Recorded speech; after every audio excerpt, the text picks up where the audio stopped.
પંચમહાલ જિલ્લાના ગોધરા તાલુકાના પડિયાર ગામમાં સરપંચ હરેન્દ્રસિંહ રાહુલજી સામે અવિશ્વાસની દરખાસ્ત રજૂ કરવામાં આવી છે તો ઉપસરપંચ અને પંચાયત સભ્યોએ સરપંચ પર ગંભીર આરોપો મૂક્યા છે।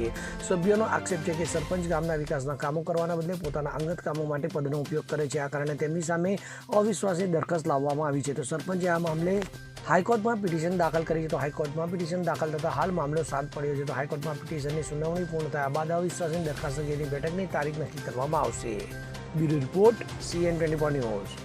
હવે જુઓ દેશ દુનિયાની તમામ ખબરો તમારી આંગળીના ટેરવે। ઉઠાવો મોબાઈલ અને Google Play Store પરથી ડાઉનલોડ કરો અમારી CN24 ન્યૂઝ મોબાઈલ એપ।